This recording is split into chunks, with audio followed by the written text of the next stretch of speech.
Hello and welcome to tonight's live stream from the Truth Proof Towers. We've got some guests on tonight, so I've got to welcome everybody from the UK and around the world. And Paul, have you had a good week? It's been really good. Not going to complain about this heat. That's all we seem to do when it's hot, doesn't it? And then when it's cold, we complain because we want it hot. So no complaints. Good week, Les. What about you? Yeah, well, likewise. I found it a little bit hot. I've got, if you can hear any fan noise, I've got the fans on here, so I apologise for that. So we just got one slight change on the Truth Proof YouTube channel this week, and that's the subscribers, because we decided, didn't we, Paul, amongst ourselves, that only the subscribers can comment on the live streams. And we did notice in the stats that we have a lot of viewers, but half of them viewers are not subscribed to the channel, and we really want to be pushing the channel subscribers up. So subscribe, and tick everything you can just to promote the channel.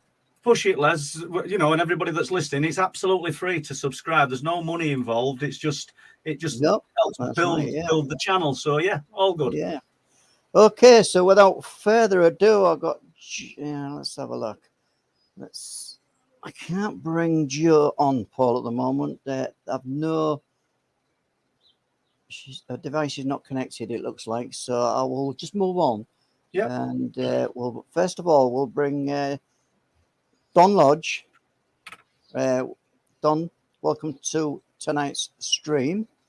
And hello. And so we all know Don. Don is the runs the website, the Truth Proof website, and also he does a lot of investigate. Well, he's got a big interest in the subject. As Don, he's been on two or three live streams that we've done in the past, and so welcome to the show, Don.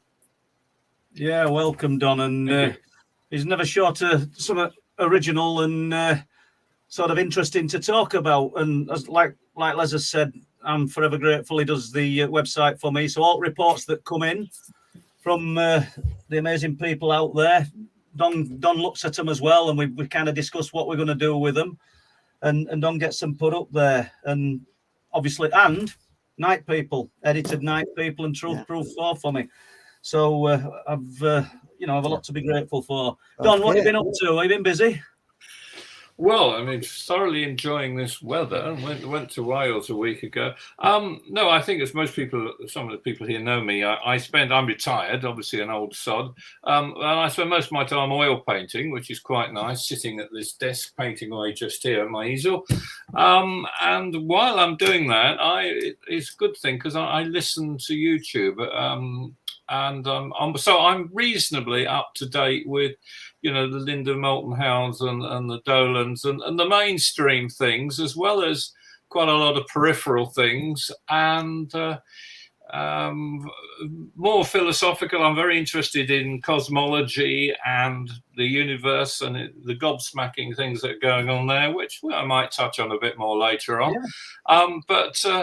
Yeah. I like to keep abreast of it. I'm also very interested in the way, I know Paul is, the way these phenomena seem to all end up at the same place. I'm just as interested in ghosts as I am on standard shiny silver flying saucers, and I'm also interested in the hitchhiker phenomenon, which tends to be quite a common one now.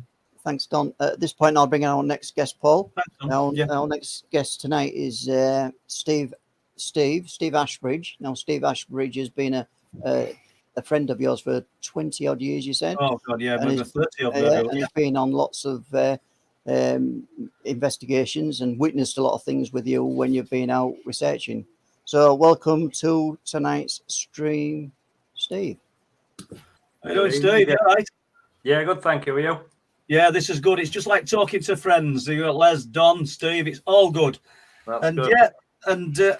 Well, before we get to talking about the unexplained, I mean, how's life treating Steve? Is this hot weather affecting everything on? Yeah, it's it's all right. It's life on site. I work on a building site, and it's very dusty, but it's good for progress. So yeah, we'll get some work done in the sunny summer days. Yeah, nice one. Les touched on, which you probably couldn't hear when just before you come on, and said I don't know how long we've sort of been going out to these remote locations and all over the place over the years, as and when time allows us.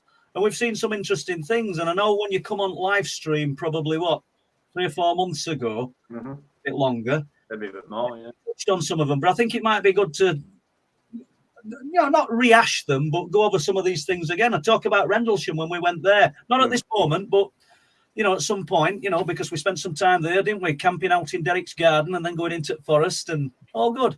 Yeah, I got some interesting photographs from Rendlesham as well, which we talk about. I just want to cut across you guys. I don't know if you can get a message to Jo, please, Paul, because she's been on in the green room, as it were, but there was no video. She might have been there on audio, but she was sat in the green room. And right, bear with me then. So you'll just talk then and do what you're doing, Les. And okay, so our next guest on is a guest that's been on for the last few Truth Proof live streams. A great guest, has a lot of knowledge, and I've got to welcome the Revenand, Jeff, aka the Revenand. Welcome to the show, Jeff. Evening, everybody all right? Evening, yeah, we're okay. And what have you been up to, Jeff, in this last week or so? Would it been the weather as it is? Yeah, just trying to stay cool, filling the paddling pool up and enjoying it. All right. So what do you get in there then? Just your little toe, do you, Jeff? Yeah. It's all right. Yeah. Yeah. So right, we've got Jo in. I'm just going to bring Jo on in a minute. Thanks for joining us, Jeff. And I'm sure you're going to add a few bits to everybody's conversation. And Jeff, the Revenant, I shall stick to the Revenant and his unique take on what he thinks about this subject due to your own experiences and what you observe. Yeah, okay. Good to be here. Thank you. I'm going to bring our last guest on tonight, Paul, and our last guest is Jo Hickey-Hall. Jo has been on the live stream before, a very interesting guest, and we'll let Jo tell us all about what her research leads to. Hello, Jo. Hello. Hi. Well, sorry about that. My some connection issues there, Jo. I think my computer chose that moment to update Google and would not let my camera work. Hi, everyone. I think we'll leave it up to you, Jo, to introduce what type of research you do and some of the things that you've been involved with. If you could do that. Please, Jo. The podcast, the Modern Fairy podcast, isn't it? And, that's right. The Modern Fairy Sightings, yeah. And I know that Jo's going to lead us into this, but I think it'd be great to have Jo's take on it because of the other associated phenomena that maybe not connect to the fair, but are associated or seen around these places where you do your research. But yeah, like Les said, you fill us in and fill our audience in. Yeah, well, the Modern Fairy Sightings podcast, I speak to people about their, extraordinary experiences. So these are just ordinary people like you and I who go, about their normal business, and then something incredible happens that they can't kind of wrap their head around. And when I'm saying fairies, I'm not talking about little winged creatures. There have been a couple of reported sights of those, but you're usually talking about some kind of, 2 foot, 3 foot humanoid beings. And it's happening all over the world. And if you're looking at Britain, it literally is all over Britain as well, and you do get these particular places that we might call kind of window areas or power points, like sacred sites that people do tend to have experiences there, but it's definitely not limited to there. So yes, anomalous lights, seeing beings, anomalous lights in the sky, as in kind of what we might describe as UFO type or UAP phenomena, but also orbs, small orbs, larger orbs,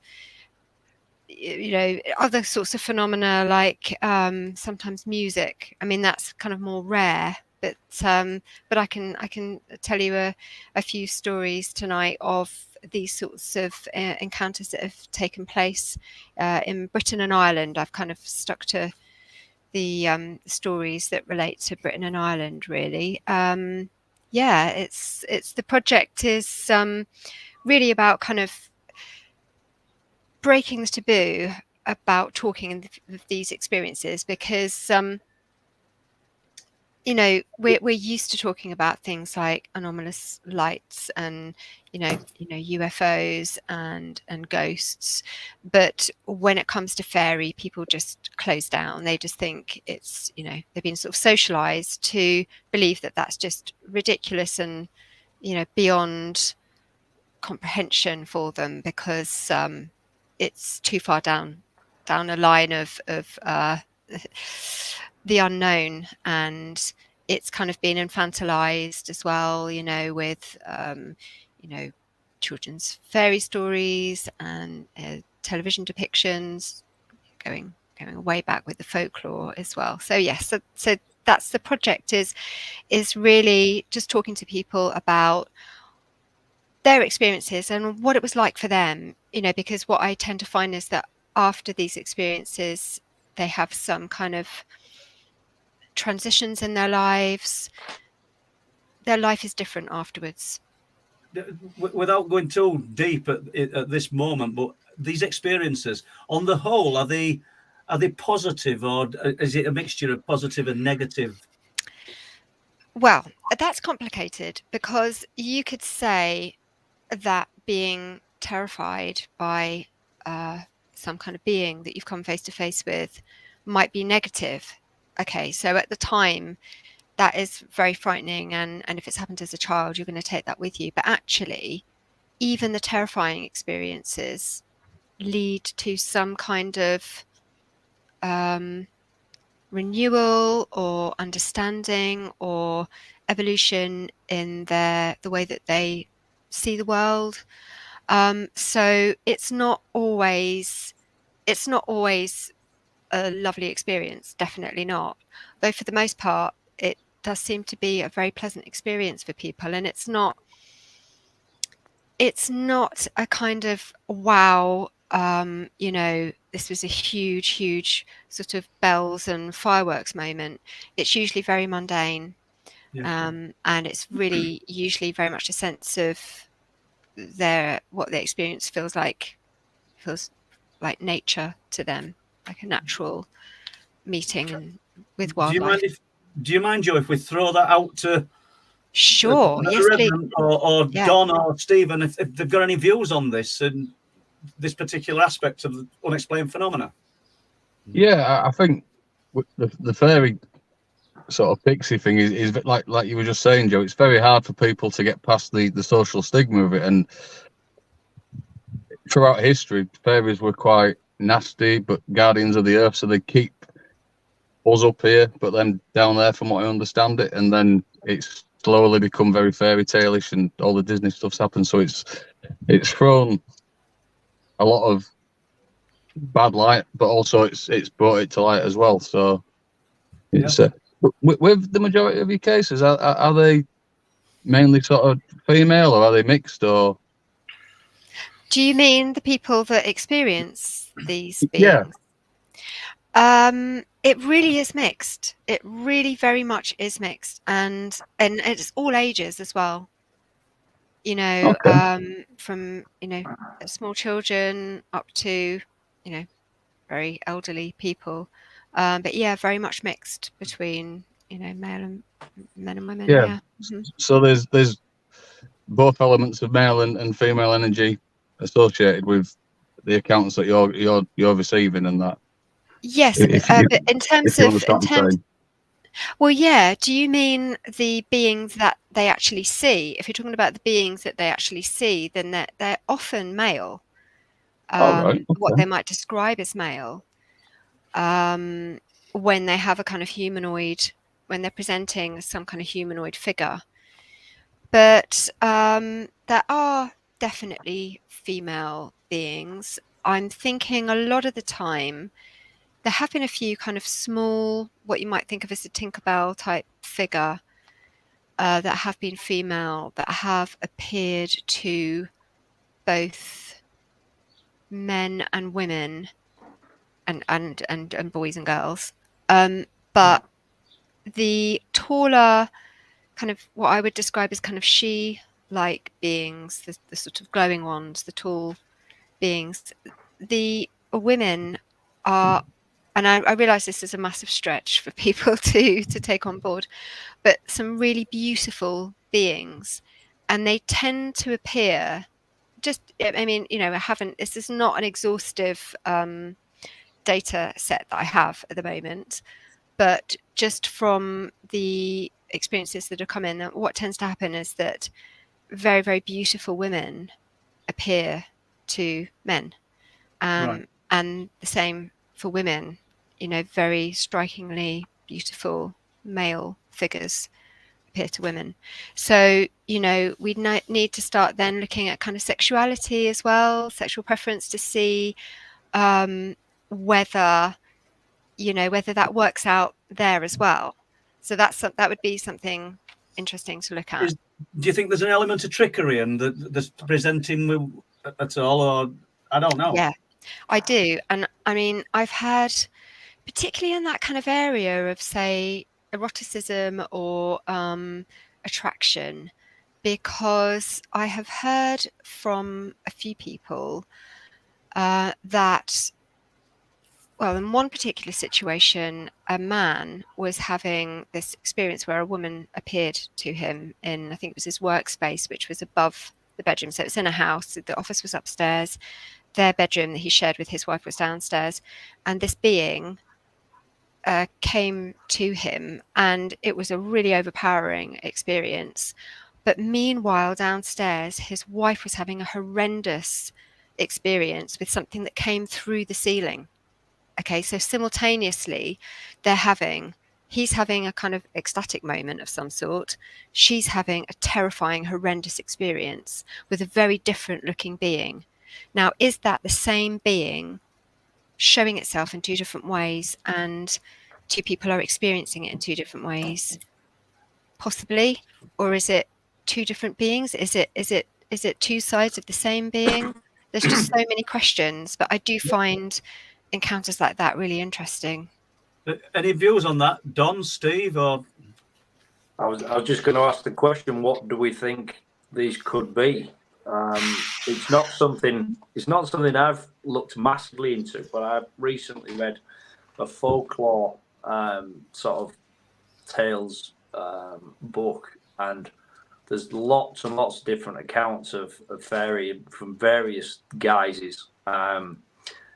It just baffles me. I just wonder, is it the same thing, just like you say, presenting differently, or is it are they separate entities? Are they different dimensional beings? There's not a lot of documented evidence. Like, seems silly to say, but UFOs appear all over the place. People have photographs of alleged ghosts and things, but fairies are not something you see a lot of physical evidence of. No, you don't. So going back to your kind of first comment there, when I was talking about that specific encounter in that kind of situation, because it's in the same place, because this is a couple, and obviously they're very connected they're husband and wife, they're having that experience at the same moment. I'm wondering, in that situation, is that the same being that's kind of coming to them or appearing to them? But in terms of other experiences, I do believe that they are separate beings, separate spirits. Like, I mean, I don't know what you all believe, but personally, I believe that, you might see us all as a kind of soul group in the world, as human beings, that we are part of, we are one, experiencing itself as different parts. And in those different parts, you might see individual spirits that then kind of come from that soul to coming into a body, this vessel, this vehicle, that we're in, as sort of individual spirits. So within that individual spirit, there's a personality. And if you've this without sort of wanting to upset people and bringing up the subject of death, but if you've ever been with a loved one when they've passed over, you'll know what I mean, that when their spirit leaves the body, that doesn't look like the same person anymore. It's something within us, within our bodies, that, you know, it's like we can imagine our spirit looking through these eyes, you know, that we all have. So if we sit here and imagine who is the spirit behind these eyes, then we are all individual spirits. And I believe that with fairies, it's much the same. They seem to be individual.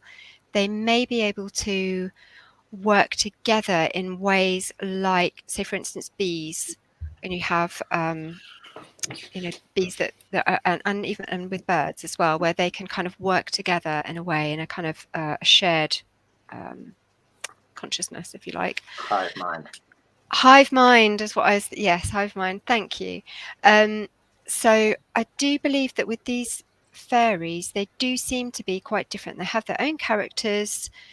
They look very different, but they seem to settle into various groups. So you've got your gnomes that appear quite often to people.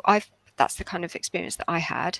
But then you've got these other beings, like these tree people. I've seen a tree man also. I saw it with two other people, and I've spoken to guests who've also seen these tree beings. Now, they're very different beings to the gnomes. Gnomes feel very earthy and very much concerned with the area that they're in. The tree beings, well, they seem really sensitive creatures, and they the way that they run is quite unusual and remarkable. So it's almost like there's different sorts of fairy beings, and yeah, they seem to have different characters. Thank you. Paul, can I just interrupt? Yeah, I was just going to say Don, but go on, Steve. Go on, sorry. briefly. You're just saying with you saying running through the, you know, running in a specific way. Wasn't there some reports up on the walls from small beings running through the fields near the running alongside tractors? And I'm glad you remembered that, Steve, because I'd forgot that one at Staxton Wold. And they weren't bothered about the spheres of light that me and Steve were going up to look at or to try and film, which we thought were fabulous. We thought it were an incredible thing to see. They were interested in the beings, the little beings that they would see as they're ploughing fields, and they'd see legs pass and no body. And so fast, and in the farmyard they were seeing them as well. I forgot about that. And interesting. I don't know whether we're dealing with the same thing, Joe, but I think so. When I read, I loved that part of your book. I really loved reading about that, and I mean, and it really unnerved them, didn't it? It did, yes, it did. And so just to jump then to Don, and because go on, Don. Okay, 2 minutes. I'll take you off at a tangent, and I'll come right back to Joe because I've got some questions. I mean, so much depends on what Joe is saying as to whether we are, as individual observers of our hobby and science, are prepared to use the word spirit and spirit world.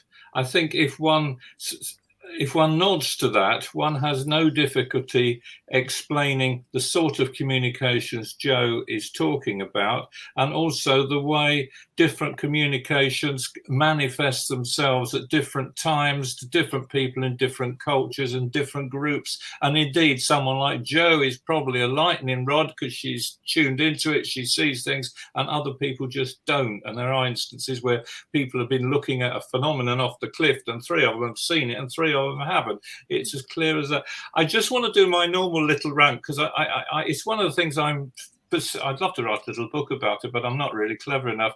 But in the UFO press particularly, the people use the word dimensions, and we've already used it tonight.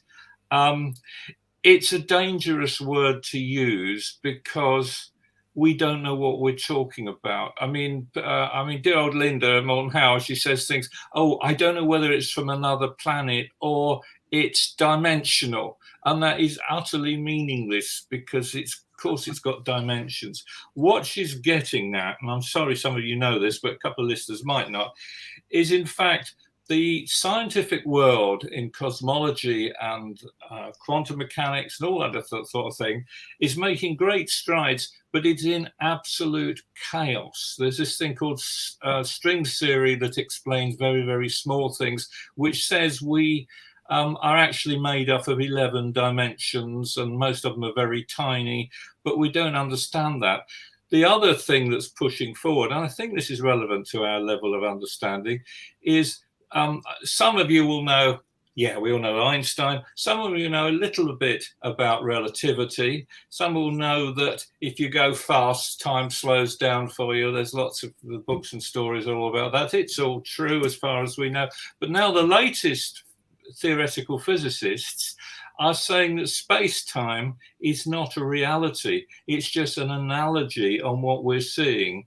And the dimensions and the time and space are just, we don't really know what they are. We're not intelligent. We haven't done enough research, which when I listen to it, I think fantastic. Those people in the pub say something like, oh, you believe in flying saucers. How could they come 10 light years that quickly? They did 20 years to get home again.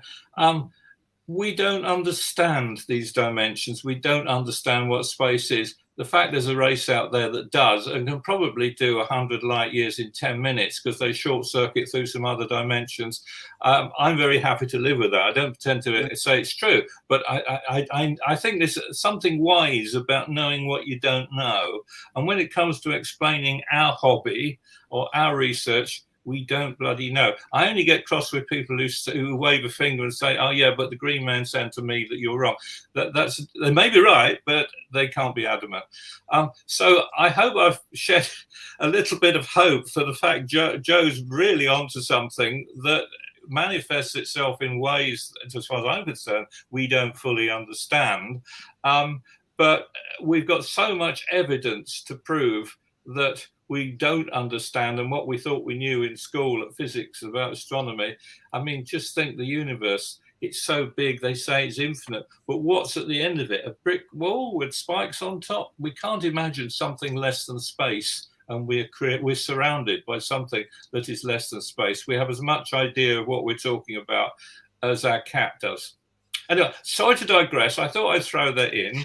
That's sort of why I'm here. But back to you, Joe. Can I ask you one specific question? How do you get your case histories? Do you have a site like Paul where people write in and say, I had this sort of experience?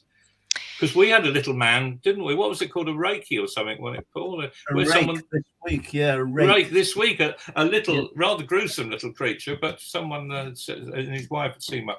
How do you get your cases? Yeah, so people write to me at scarletofthefae@gmail.com, or they go through scarletofthefae.com, website. All right. And there's also a Facebook group called the Modern Fairy Sightings Podcast and Project. So that's one other way that people get in contact.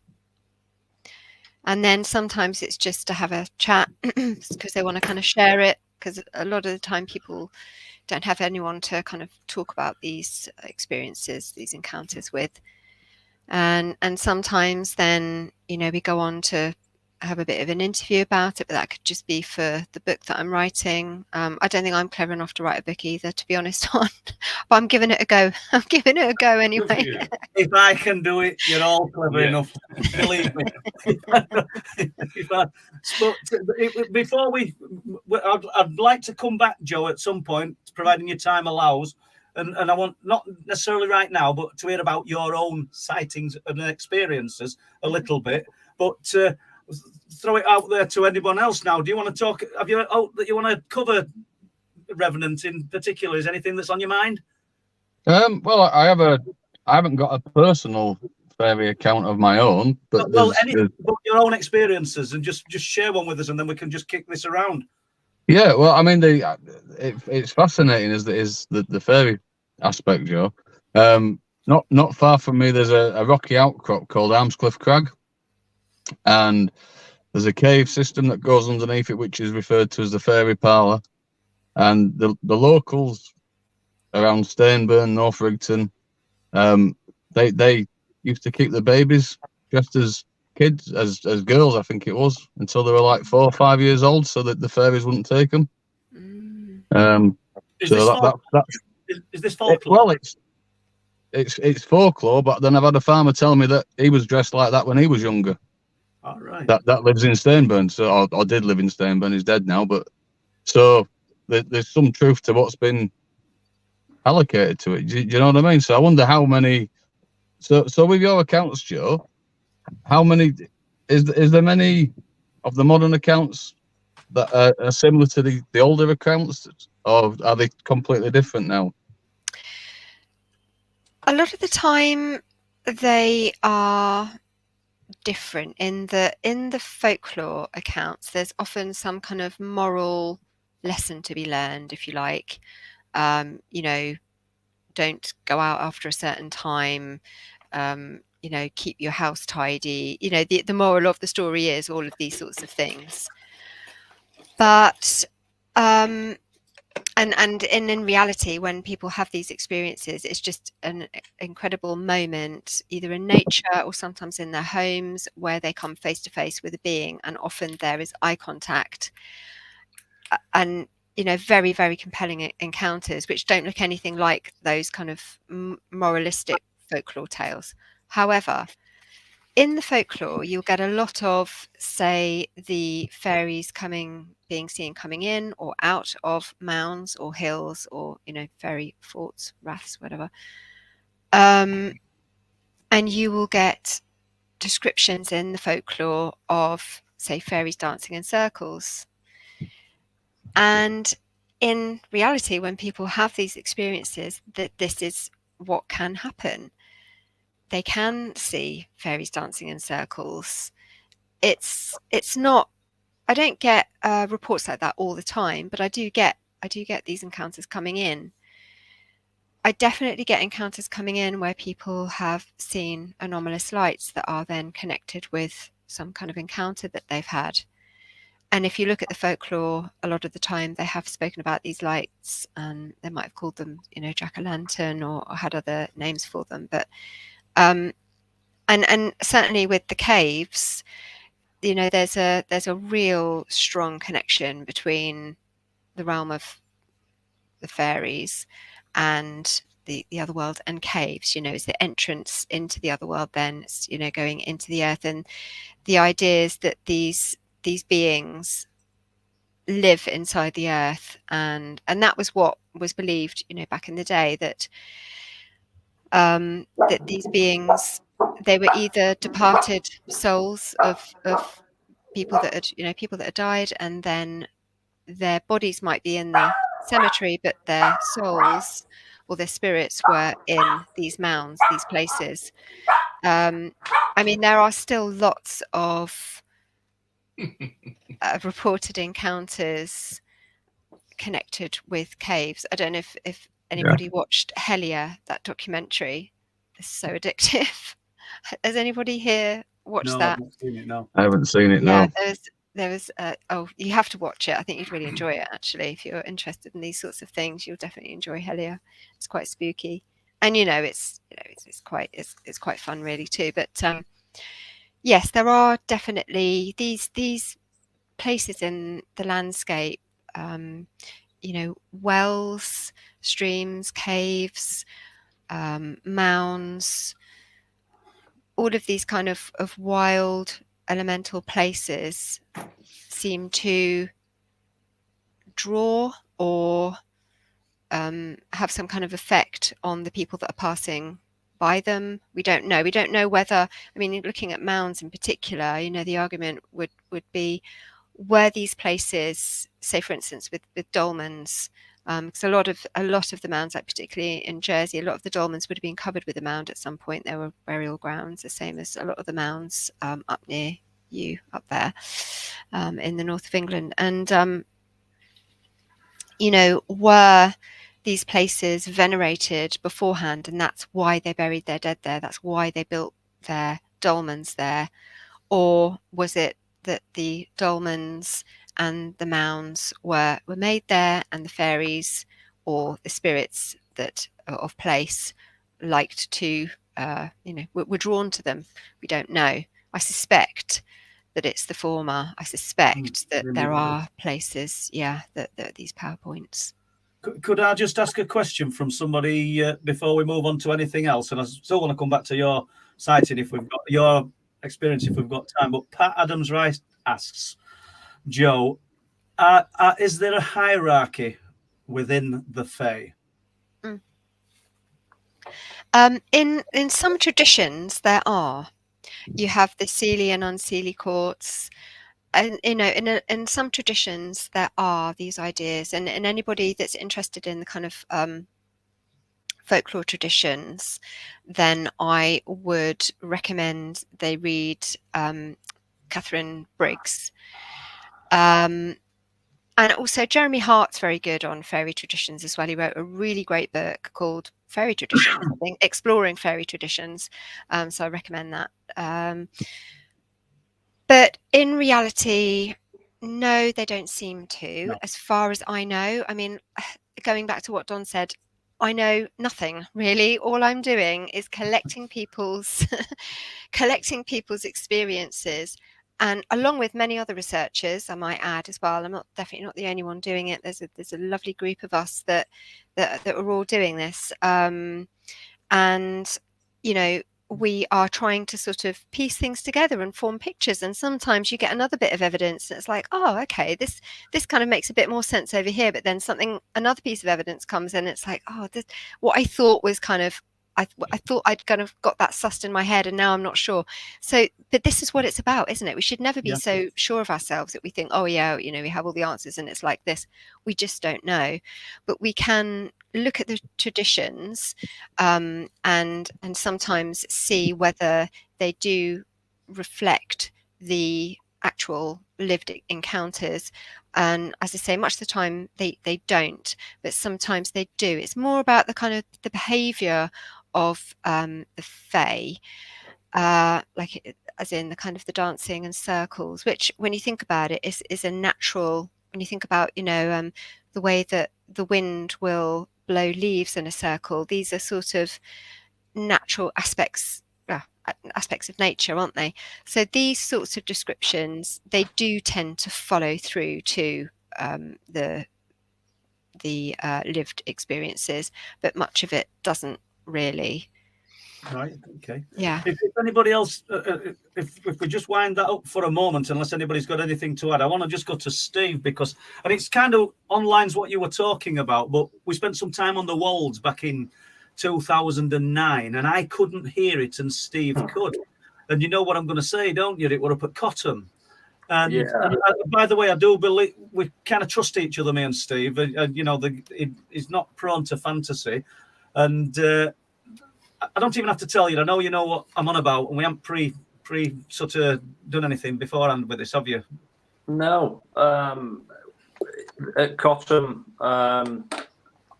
near the gates where we used to park, there was a copse of, we were just sky watching, looking for the usual lights and orbs, and all of a sudden I could hear something, and I sort of, I don't usually, we're not usually prone to, oh, did you see that? Can you hear that? You kind of get your bearings first. I could hear this noise in the background, fairly close by. Sounded like it was in a tree line that was quite close to where we were stood. I think I mentioned it before, and it was a metallic voice. I can only describe it as a voice almost like coming through some kind of communication device. It wasn't a language as such, but it was certainly a voice, metallic in nature, and it was one of the weirdest things I've ever witnessed. I just couldn't get my head around it. And what was really annoying was Paul didn't hear it. He just couldn't hear it. And it seemed to me within a matter of feet from where we were stood. I went to the tree line to investigate, and it was still going on, but I couldn't pinpoint it was almost as though when I got there, it was somewhere else. I couldn't pinpoint the source, but the sound of this sort of metallic, it was almost repetitive as well. Yeah, just like a metallic robotic voice coming through a CB radio almost was how I'd describe it. But, Yeah, but it wasn't there for Paul. It's weird. And I'm not saying that's connected to what you're talking about, Joe, but we could then jump to the Revenant, and I think you've heard voices. And I don't I mean have, yeah. you know, just fill us in on it a bit. So I think I mentioned it last week, but when I was out doing my rounds keepering on a night, I would quite often see lights which would draw me into the woods. I'd go and investigate. Once I got there, I would then start hearing voices, and it was similar to what you're saying, Steve. It sounded like radio chatter, as if somebody had the radio. But whenever I got closer to it, it would disappear, and then it'd suddenly appear almost in my ear. I put it down to something like they might have been doing at Filingdale, something with the equipment up there, but it was, yeah, very similar to yours, Steve. Yeah. Any views on that, Don? No.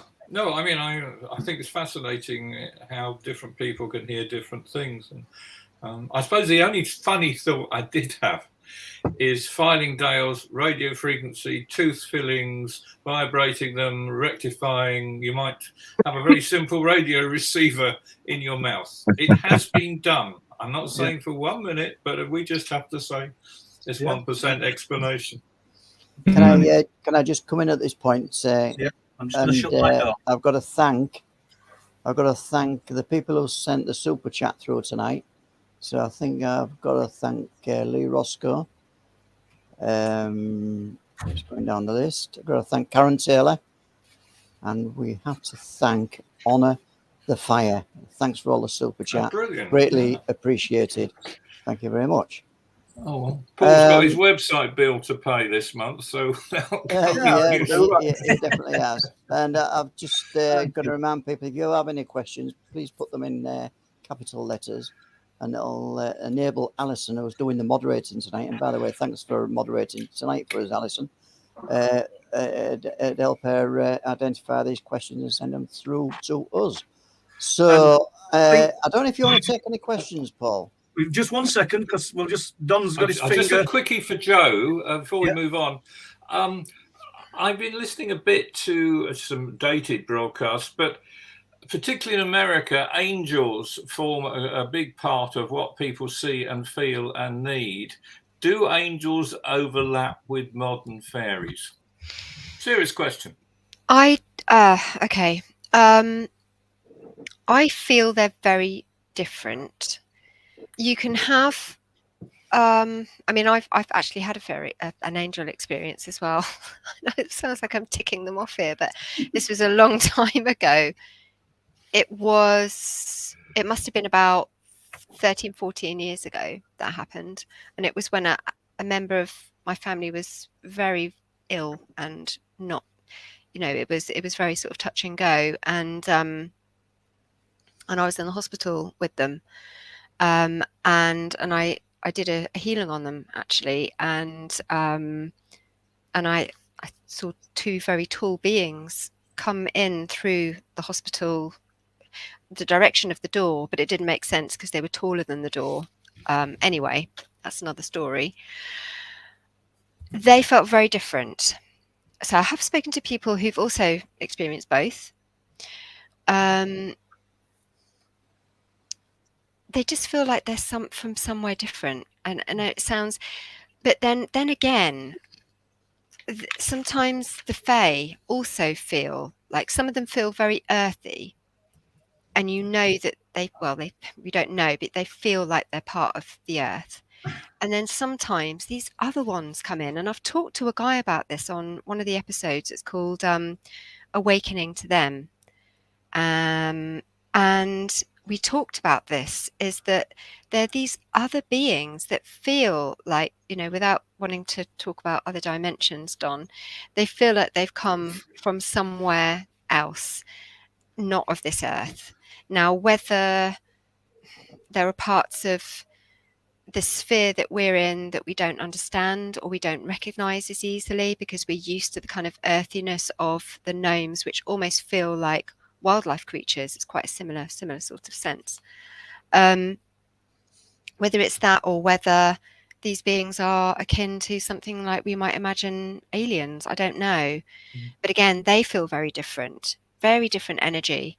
So very different energy I'm feeling from the Fae to angels, which are, if you could describe an angel energy, if this kind of makes sense, it's like a golden energy, as in a heavenly, it was like a heavenly energy.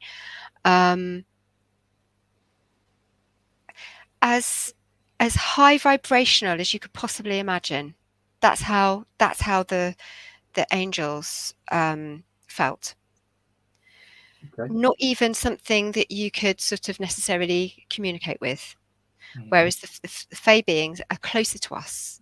They're closer to this realm, and it's easier for us to interact with them. Aliens, I don't know. I've never had what I would think is an alien experience, so I don't know. But again, sometimes people say, "Oh, well, you know," because there's a huge line of thought that says, "Well, fairies are, you know, aliens are really fairies for the modern age." That's where I was going. Actually, I was just going to say that. I know we're going to move on, but somebody mentioned hive mind earlier, Joe, and you kind of wonder, is it everything to all faiths, to all beliefs, and is it just presenting in with a different mask? Just a thought. My personal feeling on that is no, for me, and I don't know. Just my own personal feeling is that it's dealing with two different things. But what I will say is that they are open to and using the same methods or techniques of communication with each other, with us, the same portal or methods in order to transport or shapeshift, or I would suggest that they are potentially using the same methods as each other, as we potentially could, you know, in the future. Well, thank you very much. And shall we throw in with two questions for you, Joe? And one of the questions is from Ronald Booth. Would Joe regard the Wolfman and Wilderman as being the same sort of beings? As what, the Fae? The Wolfman and the Wildman. Well, that's all the question is, but I presume that's what he means. Yeah. So the Wolfman and the Wilderman, are they the same sort of beings? I guess as the fairies. It has a similar energy to it, and I would say that they're both otherworldly. I tend to, just for my own, because I like to look at all of it. I don't like to sort of put kind of boundaries and limits on things. I like to look at all of the phenomena. So I tend to view things like, Wolfmen, werewolves as fairy beings for the purpose of studying them within my research. So because I don't know, and I can't put a boundary around what is fairy because I don't know, and because I'm interested in the crossover of phenomena between what we traditionally think as fairies and what the experiences that people are having with, say, werewolves, or even beings of the forest, or wild men, then I'm calling them fairy because I don't know enough about them to say that they're not. Okay. So just for my own kind of research, that's I tend to throw it really, really wide. For somebody else, they're going to feel that that's not correct and that's not right for them, and that's fine. Throw that out to anybody. Anybody got any views on that? No. Okay. Well, sorry. I was gonna say I sort of took it as the wild man and the Wolfman has been. Are they the same entities? That was what I took it as, which I'm not sure if they are. I think they're different, but that's how I took it. So. The question. I see. Like the same being. Yeah. I mean, we don't know enough about. Yeah, I wouldn't have thought so. It's a bit like comparing fairies again, really, and sort of comparing this one over here with that one. It feels like these are different. At least these beings are expressing themselves in certain ways, and it would appear to me that they seem different. But in terms of grouping them, which is what I thought, that's why I'd interpreted their question. In terms of grouping them, I would see them all as fairy beings, just because I tend to think of them as otherworldly, and Okay. that's the way that I approach the research. And ask me in a year's time, and I might have a different answer for you, because I'll be further down the line and maybe have changed my mind. I think that's the key, as Don alluded to. None of us actually know. No.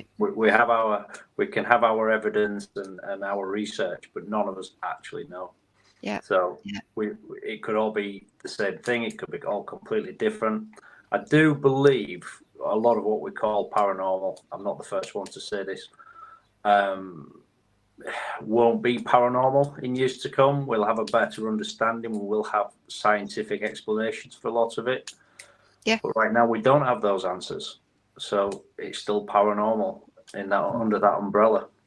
I don't think many of us can claim to be experts in a field we know nothing about. We can gather evidence and we can see things and witness things, but we can't say categorically what caused that phenomena. So we just keep trying to dig for the answers. Yeah, good point. And talking to each other about it, just what we're doing now. This is kind of adding to it's adding not to the evidence, but to the understanding, isn't it? And it's good. It's there's 6 people here, and Don kicked that one off. There are no experts. We're all searching for the truth of something. I think we all know that something exists. It's undeniable. The ghost phenomena, the cryptid phenomena, the UFO phenomena. Everybody's had a little touch of each one that's got us involved within the subject, but we just haven't got an handle on what exactly it is, and that's why we're all looking, and that's why we've got this great bunch of people in chat who are searching for their own answers, and all these pieces of the puzzle. That's all we're doing. Shall we have another question? Yeah, you ready for another question for you, Joe? First of all, I've just got to say we are 1 subscriber away from 7,000. Is that right? That'd be nice. Yeah. So if anybody who hasn't subscribed, please take us over that magical number of 7,000 tonight. That would be great. And it's completely free. There's no charge. There's no charge. No, they're completely free, as Paul said. But as from tonight, it's only subscribers who can comment on the live stream. I'll just remind you of that. Yeah. So the question is from Frazzle Bacon 33. The question is, could you ask Jo if she has tried or heard of others contacting the fae via a magical practice? Oh, definitely. And look at the folklore and the old collected encounters from way back, and we've been doing this for centuries. We've always communed with nature and nature beings, if you like, or beings, otherworldly beings. We've always done it, and we're still doing it today. And whether it's some kind of invocation and it's a purposeful, because you want to specifically connect with a certain being, say, or a certain type of being, or that you are just so in tune with nature and in your own magical practice, it just tends that that it happens. You might have an intention to do it, but you're not specifically conjuring or invoking a certain being, but it happens because you just have that close communication going on with a place or with perhaps deities you're working with or whatever. So yeah, for sure. And there are ways to do that, and people can explore that for themselves. One thing I would recommend is, if you are interested in connecting with nature and maybe understanding more about these sorts of beings, would be to join a local Obod Druid group, because you would get an opportunity within a safe space there to explore and be guided. And I mean, you can absolutely do it your own way and go and find your thing. But if you're starting out, particularly if you're a bit younger or, you know, feeling a little vulnerable, I would definitely say, you know, go with a trustworthy group that can help and guide you. Find a good mentor. If you step into situations where this doesn't feel so good, trust that, back off. Don't go into, you know, you get these pub moots nowadays, which are brilliant, as long as they're, you know, sometimes they can be a bit dangerous for vulnerable people or younger people. So just watch out for that, because human beings are human beings, and some human beings are tricky. So yeah, just to kind of wanted to mention that, because people might think, oh well, I'm going to go off tomorrow and start, you know, meddling, and that's not a good idea. It's not a good idea, particularly with you know, fairy beings. You might get yourself into some sticky situations. So I think, you know, definitely follow your own instinct. Be very, very careful. Be safe. Always protect yourself. And by that, you can use, you know, white light, surrounding yourself in white light. You could make a circle of salt if that's how you want to work. There's lots of different, you just look on the internet and to look up different ways of protecting yourself. I like using blue light. You can use blue light around your home and garden, things like that. So yeah, if people want to sort of know a bit more about that, they can look on the internet, or if they're a bit stuck, they can give me a shout. Anybody got any views on that before we close that question? No. All good. And then I'll tell you what, I will just say one thing. It's good because I was doing it a couple of weeks ago with my wife. I'm painting a very spooky picture of myself tonight. I'm not sure I'm happy with this, but we were in the far west of Wales a couple of weeks ago, spending a lovely week. And one of our hobbies, I'm sure, I don't know Joe, but I'd very much like to, because I'm sure we've got actually quite a lot in common. One of our hobbies is, I'm not a Christian. I'm very, I think, quite spiritually aware, but we quite like, as a way of really dipping your toe into spiritual soup, is to look at old deserted churches, and you get various books of them. There's even Friends of Friendless Churches who keep them from not falling down. Go to an old church that was founded by some saint on a previous site in about 700 AD. Look for Celtic crosses in the churchyard. Look for nearby wells. Put your hand in that and just sniff the air. And you can almost cut, I see Joe nodding, you can almost cut the atmosphere of nature. And I'm not speaking as a Christian, I'm speaking as someone who just has a spiritual awareness. And if you come out of that and think, oh, there's nothing there, I feel quite sorry for you. I don't know. I think you're right. It's having a connection to the earth, and I bet you'll feel that, Rev, don't you? Yeah, it's quite interesting if you take your shoes off and walk about and actually become earthed to the ground. What a difference it makes to you. So it's having, like when we've been up in the forest, it's, you know, all the everything, the smells, everything comes back. It's lovely. Yeah. Any views, Steve, before we close that one? I'm not qualified enough for that one. No worries. I just want to add something quickly, because I just noted a comment as well going by just about moots. I'm not having a go at moots. I'm having a go at moots.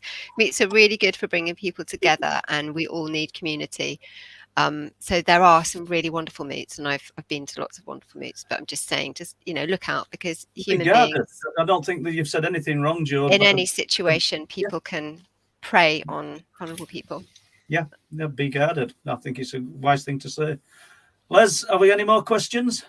Yeah, I'll find one on the list here. I'm just going to welcome everybody who's joined the chat, and I know some of you have tuned in from America, and I think there was one from Japan, wasn't there, at the beginning of the show, Paul? Yeah. So welcome to the show, and I hope you're enjoying it so far.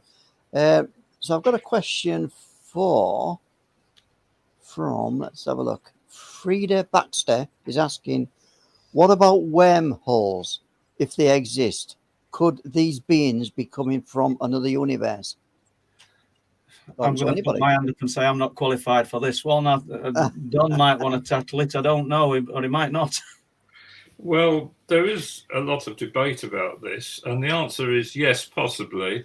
I mean, Einstein pointed to their theoretical existence, and they could effectively short circuit various bits in space. So if you've got many dimensions, of course, you could find yourself going in another direction that you haven't thought of and ending up very near somewhere a long way away. I mean, that's the theory of it.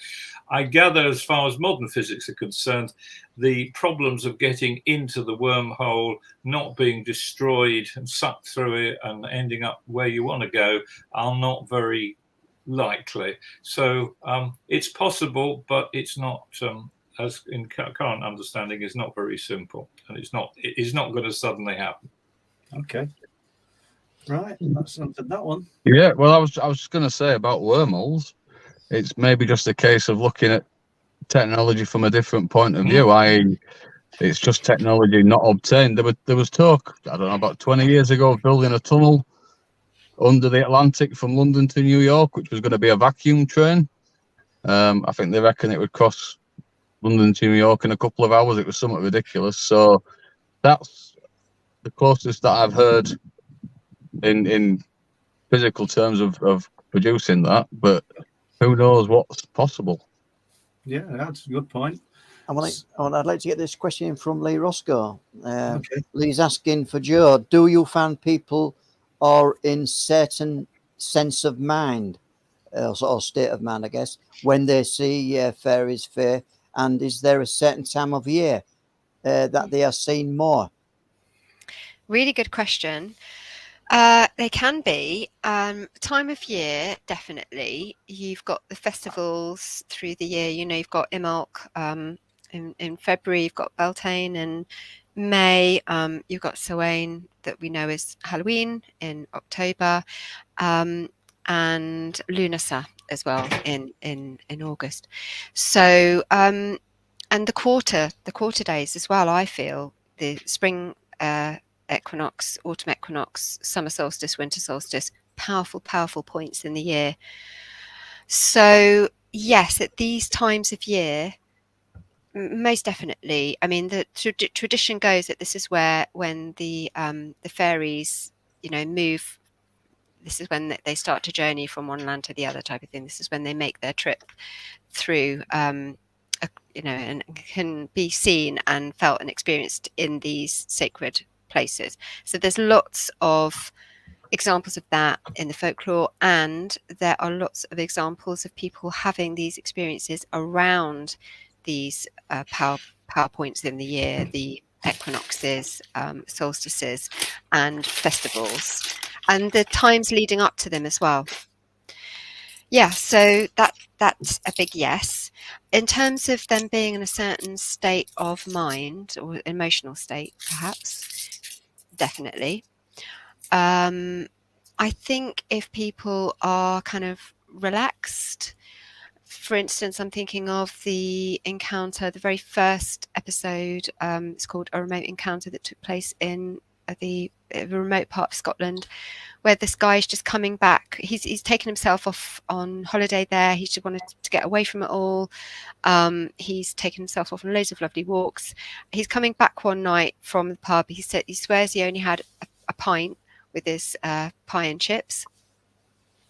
And he's just very relaxed. He's in nature, and he comes across this being that is a naked, grey, long-limbed being. So and this being, again, like as I said before, got eye contact with him, and starts running away from him and kind of looking back to see if he's still there, So this being was frightened of this man. So, in that case, this guy is in a really relaxed state. In another of the encounters, one of my favourites, these two women are on their way to a ritual in a very well-known large park in the UK, public park.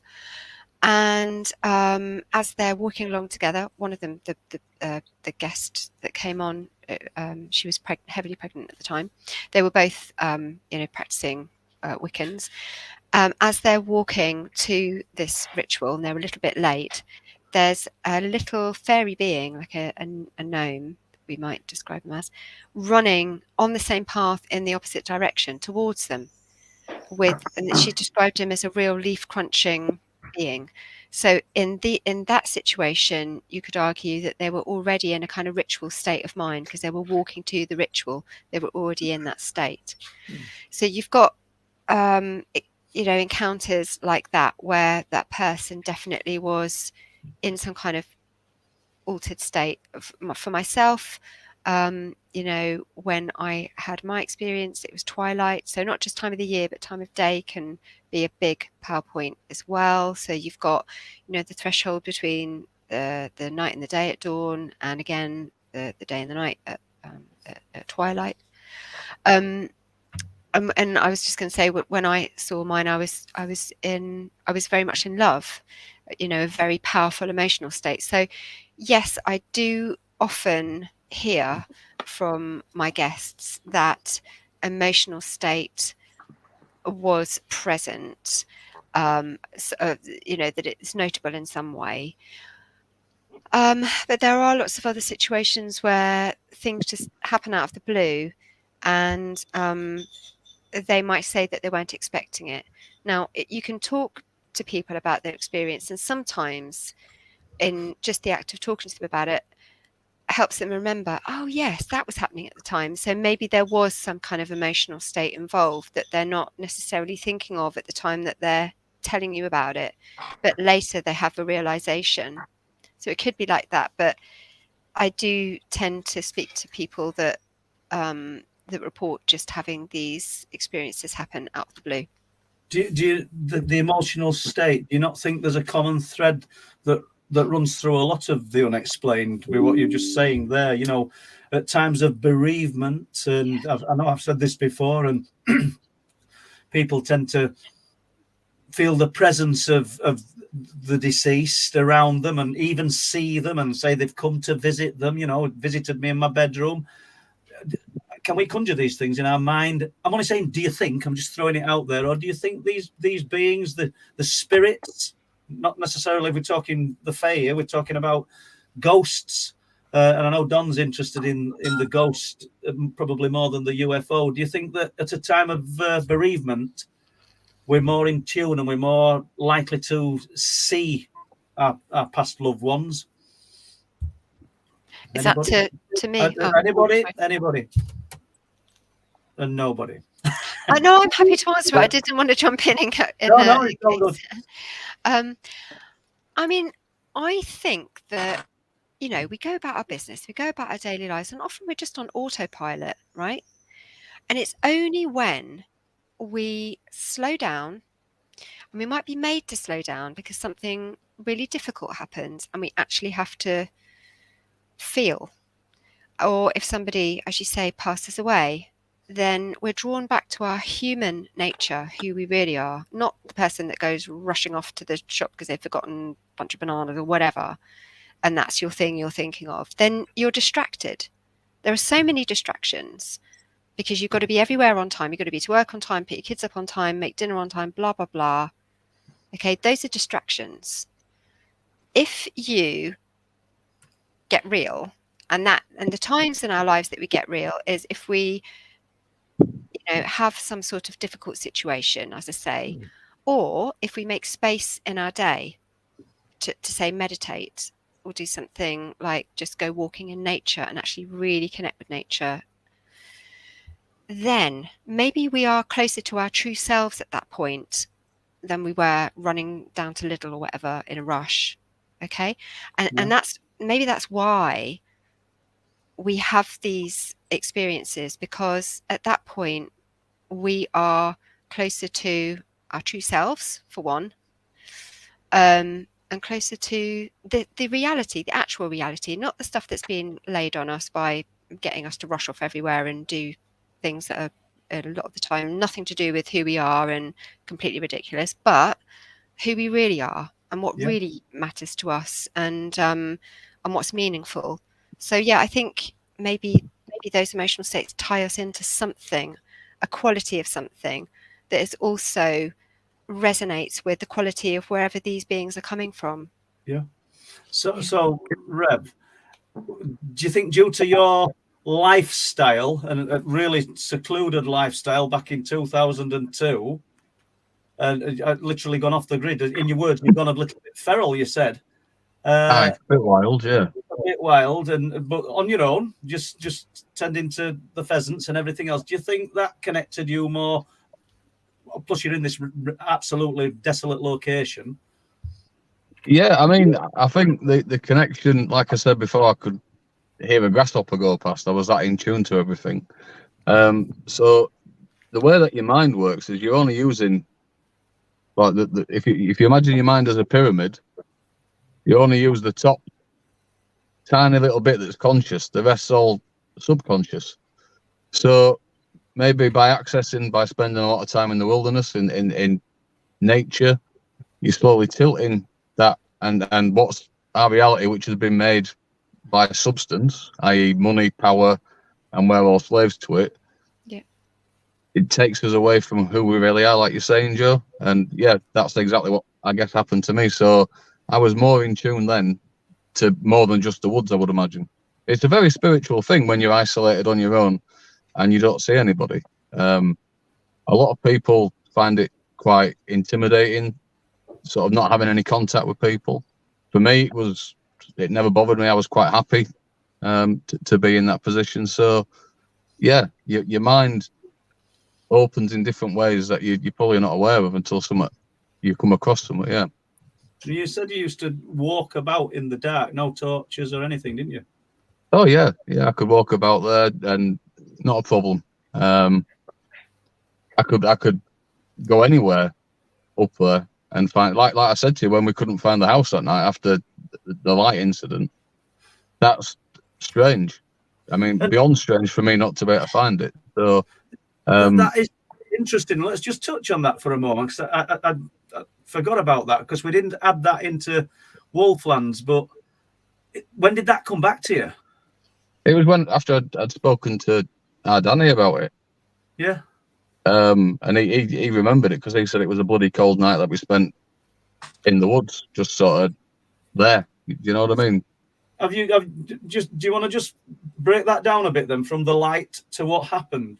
So as me and Danny are walking through the forest along this forestry track, we come to a clearing which is on my left. As we get about halfway to the middle of the clearing, there's a ball of light shoots up from the side about 2 or 3 foot from the edge of the road. I grabbed Danny, pulled him down the ground, thinking it was some squaddies or something from Thylendale, expecting it to be, get shouted at or whatever. And then it wasn't until I spoke to Danny that he reminded me that we were trying to find the house. So we're heading back to the house that I lived in, couldn't find it. So we then spent the majority of the night wandering around the woods, and then we just sat down, lit a fire, and as Danny said, it was a freezing cold night. So yeah, strange. It's not amnesia, but it kind of makes you wonder why, and it's took a trigger from your nephew Danny to kind of bring that back to you, because you'd have never remembered if the big why, it's the mighty why. Why have you forgot that small aspect? I find fascinating. It's kind of, yeah. I mean, Danny remembers. He doesn't really say a right lot other than we wandered out, built a fire, and it was cold. So, yeah. But he remembered that. I didn't remember that. So no. Whether it's missing time or not, I don't know. But he remembers us wandering about and building the fire and yeah, having to wait till morning. Well, without jumping into night people, when I got the holes in my back in 1997, and when I woke up that morning and sat on edge of bed, I was just going to get up, and Mary went to me, "Paul, I don't believe it. You've got 3 holes in your back." And if she hadn't have said that, I wouldn't have remembered that. It's completely gone, and it makes you wonder if would I have retained as much if I'd have gone, I don't know, till I got a shower later that day, and maybe she'd have noticed it, and would I have lost a bit of that memories from the night before, because I only retain little cameos of things that, and I know Don knows what I'm on about because he's gone through Night People with me, but I do think that a lot of times, if you don't have these triggers, you know, soon after the event, I know you've got people who claim to remember everything, and maybe they do, but I can't. It took a trigger, and I was fascinated when you came up with that one, Rev, when you said, I've only just recently kind of realised we couldn't find the house. Yeah. Has anybody got any views on what's happening there? And I don't suppose we have really, but anybody? No. I mean, it sounds like being Pisky led. You know, this is something that or Pixie led. In Devon, they're called Piskies, and so this is a well-known phenomenon down there. That, you know, it's almost like the Fae. They have the power to do this, and one way to counteract that would be to turn an item of clothing inside out. So you might want to turn your pockets inside out, just pull them inside out, or turn your jacket on inside out. I mean, I said this to my son recently because he's out in the wilderness somewhere, and I said, if you get pixie led, remember to take an item of clothing off and turn it around. You know, as a piece of practical advice. But this can happen. I had not as full on as yours, Steve, but one night in a forest that I knew really well, I went to with my husband. We'd been at a wedding, we'd gone to a party, and gone back to a friend that was next to a forest. And my husband and I just took off into the forest for a walk because we knew it really well. But we went to get the usual pathway out, and it wasn't there. It just wasn't there, and it didn't make sense. And so in the end, we just had to sit down by a stream, and we just sat there and just chatted all night, and it was lovely. And we waited till the morning came, and then it was fine. We walked out where the path should have been, but it hadn't been there. So, you know, these things do happen, and people report that quite frequently. Yeah. I had an encounter from a woman who got led off a path. She was walking with her friend in a well-known beauty spot. It's like a nature reserve. She was taken with a flower, and she wanted to have a look at it. So she came off the path. They were looking at this flower, and all of a sudden, the whole place changed. The birds stopped singing. The sound of children playing, all of those sounds of a Sunday afternoon or whatever in a beauty spot, all went, and they couldn't find their way back to the path that they'd just been on. And they ended up in part of the wood where they were surrounded by these blue lights. And she managed to snap out of it. So I don't know whether you have any memories of that night, Steve, but you might want to ask your nephew if they've had any memories or strange dreams after that. But she had to snap her friend out of it because he was going to stay there. They were being held by some kind of power, for want of a better word. And anyway, she took him to the station. When they got to the station, train station, they noticed that they were missing hours, maybe 2 or 3 hours. So yeah, these aspects of encounters are reported. So it sounds like you might have had a brush with something otherworldly. I love the snapback of memories. During the 1960s, there's a lady in Bridlington, and where you'll not know these locations, but where the fire station is now, it were open fields, and she walked across with her then boyfriend, who was in the RAF, to Bessingby. And sunny day, beautiful sunny day, said, and suddenly, and it'll get to the snapback of memories in a moment, she said, suddenly we just became immersed in cold. We felt very cold, and everything had gone silent. We were like almost like we'd entered some kind of strange capsule. So she related the story, and the former boyfriend, which she's still friends with, she contacted him for a little bit more information, and he said to her, "Couldn't you remember the owl?" And she said, until he'd said it, and she said, "What?" She said, "There was a huge white owl flying around us, constantly screeching." She said, and as soon as he'd said it, I remembered. But she'd gone from 1960s to, I don't know, probably 2015, 16 when she told me. She said, "I forgot about the owl." So, Oh you know, my. it's just the triggers, isn't it? It's just the triggers.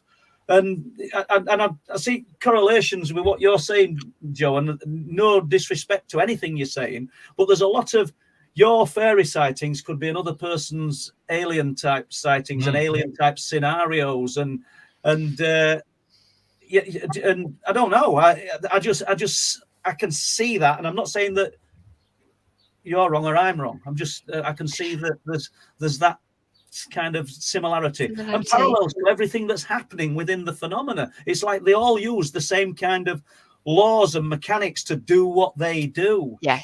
I think they definitely share the same. But you are familiar with do you know about Mike Clelland's work? The synchronicity of owls. I've Yeah. not read it, but yeah, I've heard him talk. Yeah, the messengers. And he does all of his research about people's experiences with anomalous lights, aliens, UFOs, even kind of fairies in some instances as well, and the fact that these owls always seem to turn up. So that's really interesting. Yeah, that's very interesting. Yeah, well, I think the owls turned up. I mean, Don might be more familiar with Whitley Strieber's story than me, but I think there were owls in Whitley's story. Yeah. Anybody got any UFO cases that they want to throw at us? Anything that can be historic? Anything? No. Can I just throw a question? Can I just throw a question in? I think this one's for Joe. It's from Jay Austin. Welcome to the show, Jay. If you're still with us, came in a little bit earlier. Is this Joe? Is this connected to the gnome that are seen when you're using DMT or Ayushka? You know, the psychedelic drugs. Ayahuasca and ayahuasca. Yeah. I imagine that they are. I haven't tried DMT. I'm quite tempted because I love reading about those experiences. My experimental days are way in my past now. And but I really would like to try that and see. But yes, it does seem that they are, because the descriptions, and I mean it's all over the world as well, when people try ayahuasca or any of these kind of mind-altering substances, they're all describing the same thing. I mean, with DMT, that's a whole other bag, isn't it? Because what they're seeing is really incredible. The descriptives of that are quite particular. So, with DMT. But in terms of, say, with mushrooms and other mind-altering natural drugs, what they see does tend to be, it's just another means of connecting with those worlds, I guess, isn't it? And you don't necessarily have to use psychedelics to do that. You can do that through meditation. You can do it, through just sort of deep connection with nature, as I've described. But yes, you can do that through mind-altering substances too. Okay, right. I want to jump. Paul, I don't know if you want to we'll just do a little bit of housekeeping here at this point, which involves Don. And if Don wants to tell us a little bit or a lot of the website and what people can do when they get there, Don. No, you cover it very nicely every week. Website's there. It sells Paul's books. It's got some other pages with references and links on, and it's now getting quite well known as a repository of all sorts of researches and stories and experience. And only thinking this week, so I haven't even spoken to Paul about it, we want one of the team to volunteer and say, we've got 206 reports up there now. Why not put them all in a book and edit them and put them in order and do something with it? I know Paul hasn't got much energy at the moment, but it wouldn't have to be one of us. All the material's there. Yeah, there's a thought. There's a lot. There's a hell of a lot of reports, and they could all be expanded on as well. Yeah. So it's worth thinking about, Don. And some news just come in, Paul, is that we've broke the 7,000 subscriber number tonight. So cheers, champagne out. Champagne out. Or whatever you've got in front of you. Yeah, so it's helping us because all good. We do So- work hard and try and put this together, don't we, Paul? Yeah, oh gosh, yeah. on mostly a weekly I love basis. this format though, because I know there's little gaps of silence and what have you, but one guest, it is difficult because the guest's put on spot for 2 hours, and 2 hours is a long time to talk, isn't it? You know, and we're going to do that next week, and then we're going to have another panel one. But yeah, this is great. It's easier for me. Are you ready for one more question? Because I know we do have a few questions in. And I to want get to one in. take Steve to Rendlesham Forest and what he saw, but we'll do the question first. I know it's not earth shattering, but he had a little bit of an yeah. So this one's for Joe again. The sober Kappa is saying, Joe, I had an account with the fair type entities where the person looked behind him and one of the entities was rolling up his show as of to steal it. Yeah, shadow. Had she had similar accounts? rolling up his shadow, then Les. Rolling up his shadow. Rolling I up his love that shadow. account. It's Right, my yeah. absolute favourite. I love that. Oh God, what's the film? Oh my goodness me, I can't remember what the film's called. I'll have to try and find the name of it afterwards. But yeah, that is a really great interview, and it's fantastic and it's very compelling. So this guy, he's just an ordinary bloke, and you know, he's describing. I think it was in Scotland. I think it was in Scotland.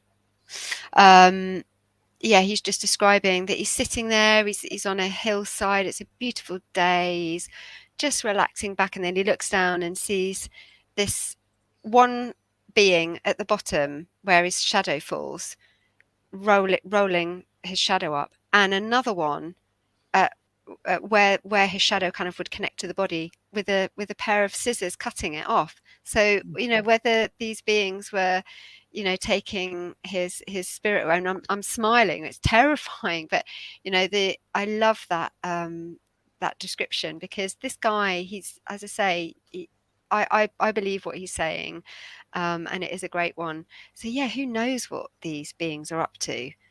Yeah, just when you think you're not going to hear or be surprised, something else comes up and surprises you, doesn't it? It's fascinating.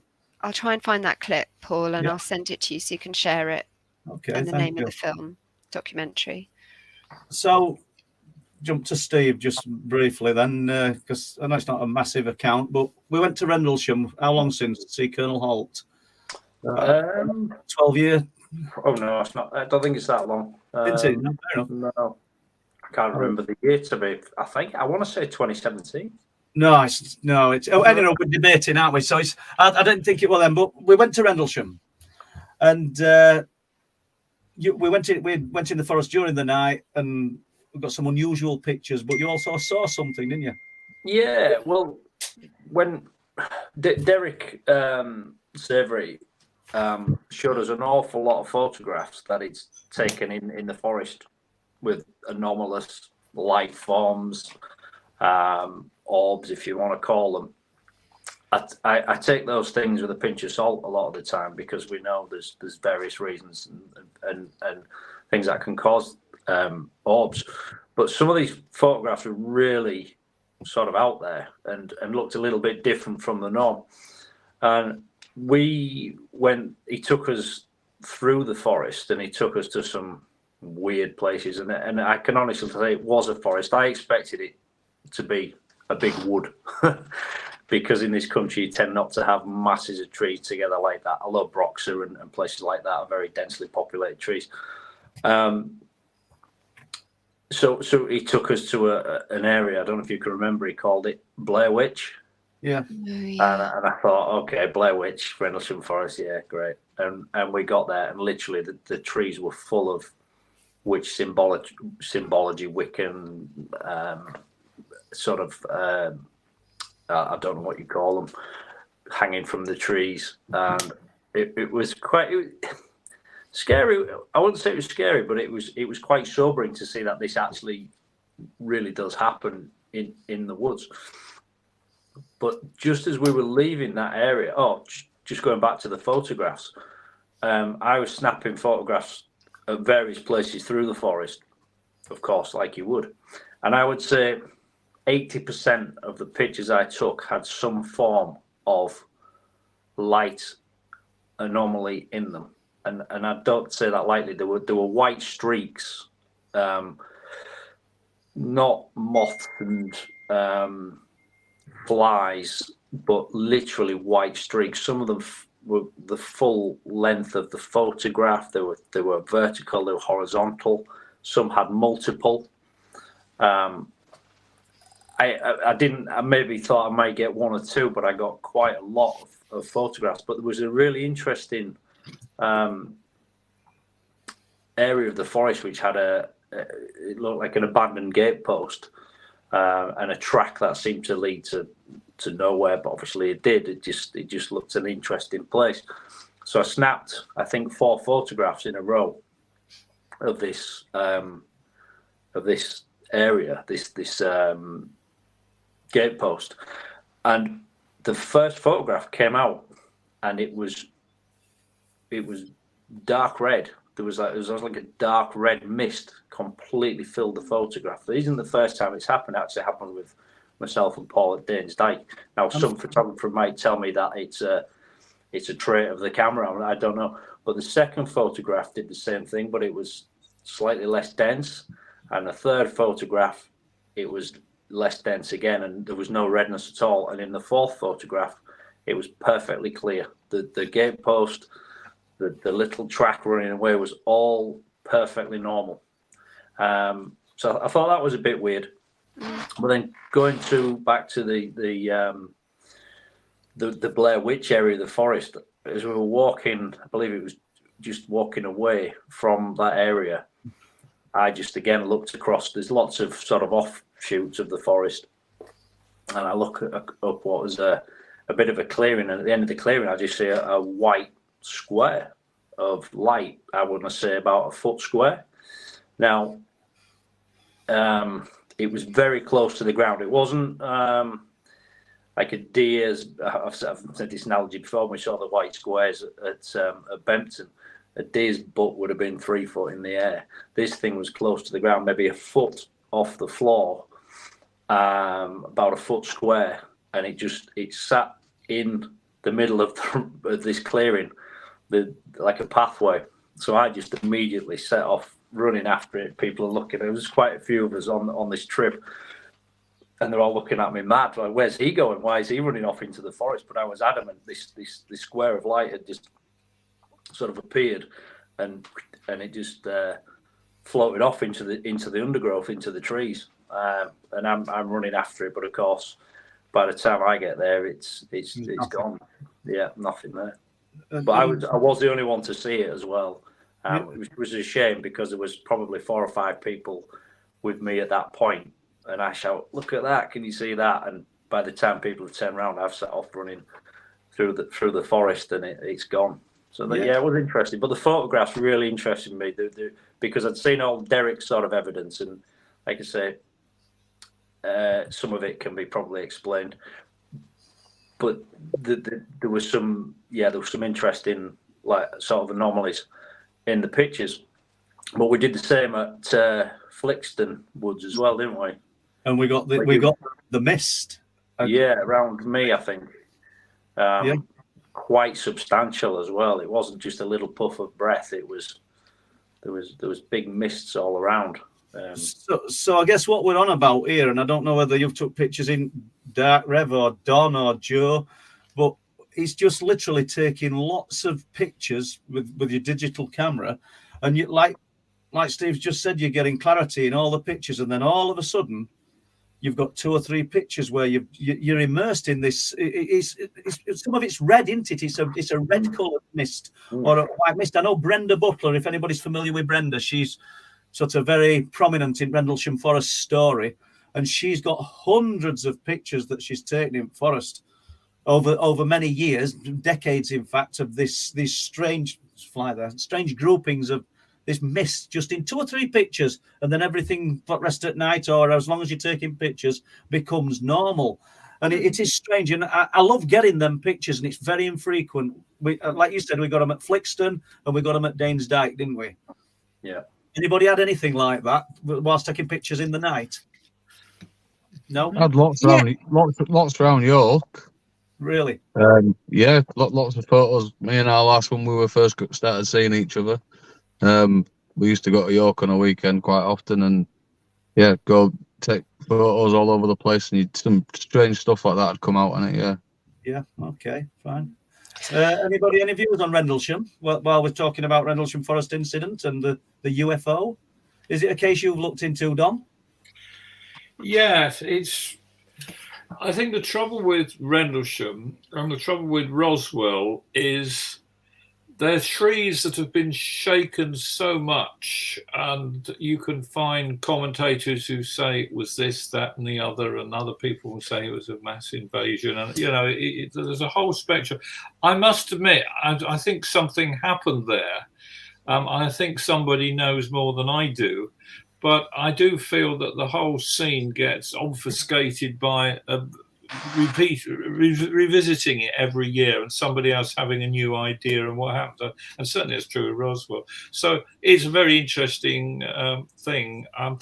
What I did find out actually on Linda Moulton House a few weeks ago is immediately, I mean, it was December 1980, wasn't it? And we're all aware of what happened there. But some 2 or 3 hours before, at the Air Force Base at Upper Hayford in Oxfordshire, there was a very clear, almost standard classic UFO sighting hovering over missile silos sort of event, where staff sergeants, you can almost write the script, saw it and then got told off, don't you mention that, all this stuff. But it happened, and the theory is it was on its way up. It was, it was doing the rounds of nuclear bases, because I know Upper Hayford, it was a very hot American Air Force nuclear base. That's interesting, because placed close to myself, Les and Steve at Beeford, there's a guy who I think it's RAF Watton, and I might have got it wrong, but I don't think I have, close to Rendlesham, and radar operator, and they saw the objects on radar. They saw objects in the sky. It was Colin, a friend of mine, who put me in touch with him because he lives at Beeford, and he said, look, this guy, you might be interested in talking to him. And myself and Bob Brown went and spoke to him. It was when Colonel Holt came over to the UK, and I wanted to try and get the two to meet. But this guy didn't want to, but he confirmed that American cars, he said they were white and blue cars, I think he said, came with men in suits onto the base, took the tapes. We were told not to talk about anything. Obviously, he is all these years later. And he's quite adamant that these things were true and known. Whether they belong to somebody else, though, and of an earthly origin, I don't know. I mean, it's all up for debate, isn't it? I don't think so. I think there's something truly otherworldly maybe happened. As Don says, something happened, but it's just sort of blown out of all proportion because everybody's got a theory and everybody's got their truth, haven't they? I'll tell you something fun. I'll tell you something funny about totally nothing to do with this. But I was a few years ago next door to Rendlesham Forest is Sutton Hoo, where they buried the boat. We all know that. And that, of course, is a visitor centre and very interesting in its own right. And just at the edge of it, but near the mound, there's a field and things. And I photographed it. There's a sign saying "Graveyard, no way out." And I thought, how profound is that? Yeah, it's not coming out. Everyone's got in it. Well, depending which way we're going. I'll send it to you sometime. Yeah, no way out. Just to close the Rendlesham thing, if people want to close that, there are lots of theories on what it was, what it wasn't. I went with you, Paul, and we were I was fortunate enough, you as well, fortunate enough to speak to Colonel Holt. And I think he had a lot more to say than he was allowed to say. I don't know who was responsible for cutting that one short, but it was a very strange experience, that one. But he was gracious enough to come and speak to us a few of us afterwards. And I said, something tells me you had a lot more to say than you had time to. And he said, yeah, I've got plenty. And he had a folder with all his case studies and his notes and stuff. And I said, I'm sure you've been asked this before, and you've been asked a million questions, but what do you Colonel Hall, what do you think you saw that night? And he looked me dead in the eye. I'd introduced myself. I said, I'm Steve. And he said, he remembered my name, and he said, Steve, I don't know what it was, but it didn't come from this planet. And he stared me in the face and said those words to me. And I just thought it was really profound, because he genuinely believes, whatever other people may say or think, I genuinely believe he believes that did not come from here. And I thought that was just a really interesting, without going into all the detail of what, when, where, and how, those words sort of resonated when he said, I don't know what it was, but it didn't come from this planet. And I don't feel that he's a sensationalist. I thought he was a really grounded type of man. You know, he contacted me afterwards, and where he's living in America, he says, we don't have Black Panthers. He says, but Paul, I've seen one running alongside of my car. And he gave me an account and said, you can put it in your book if you like, you know. And he went, I says, can I use your name? Obviously, because of the Rendlesham and whatever. Of course you can. I've not got a problem. It's almost as though I've seen it, so I've no problem sort of speaking about it. I'm no shame in saying what I've seen. And yeah, I think what Don touched on earlier, they definitely experienced something, but what that something was, we don't know, do we? So, anybody else going to touch on that, or are we going to questions? Yeah, I'd like to get a couple in. I'm conscious of the time now. Oh, sorry, was you wanting to speak, Jeff? Does somebody want to speak on it? No, I'm all all right. right. Okay. Oh, Don does. Don's got something. I've got. I mean, you might want to just put this on the shelf for a minute. I mean, something that's very much around at the moment this year, and while we're a little discussion group, certainly in the UFO press and journalists, is disclosure. I mean, I think it's a very interesting topic, partly because to some extent we have to follow the American scene, because I expect the American government will lead the way in saying we're not alone. The other thing that is a corollary of that, and I suppose one is going to feed the other, is, I don't know what you guys think, but it's a lot easier to say down the pub, I'm really interested in UFOs, or any of the phenomena we've mentioned tonight. I think things are a lot more sort of liberal than they were. And I think some of it is the scientific community is less arrogant. I mean, there used to be very much a philosophy among scientists, if I can't explain it, it doesn't exist. And I think we're making progress on that. Comments? Yeah, no, I agree. And everything, it's a lot more open to speak about, isn't it? You know, people are not frightened to talk about the subject. There's not as much stigma attached to it anymore. It's making mainstream news.